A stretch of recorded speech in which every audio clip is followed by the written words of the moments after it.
เฮ้เฮ้เฮ้เฮ้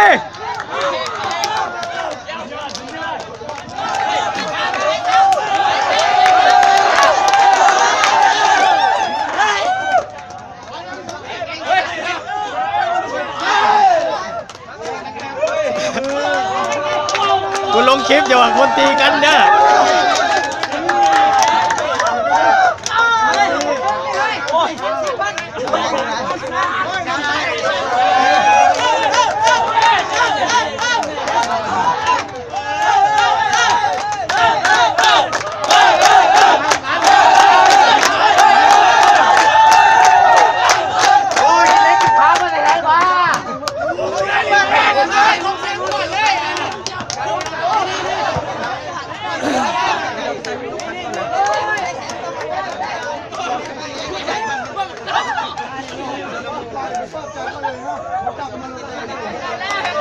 จอน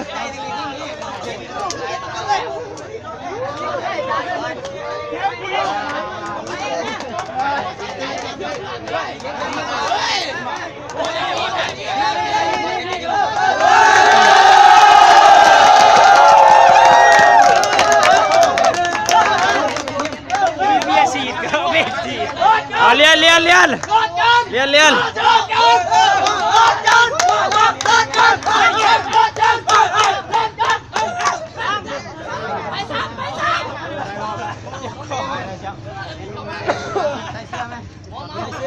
ใส่เสื้อออกไม่ออก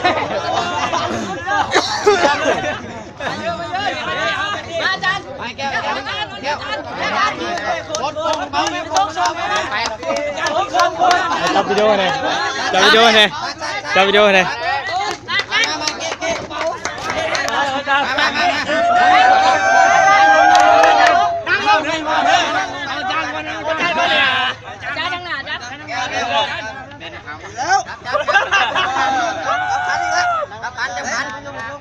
เอาแหละให้ทายก็แท้เนี่ยฮะโอ้ย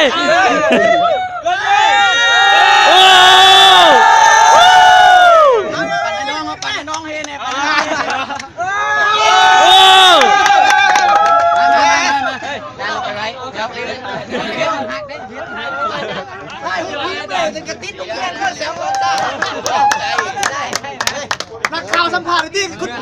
จะสัมภาษณ์ยังไงครับเอาพยานจะสัมภาษณ์เรื่องสัมภาษณ์เลยเอาแต่ทีมมึงติดหัวข่าวเสือเรื่องมาเด้อมาเนี่ย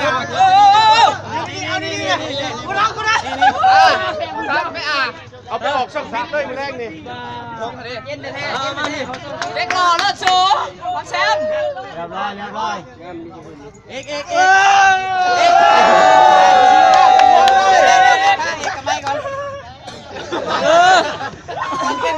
อะไรผมมาใครโหบมาแล้ว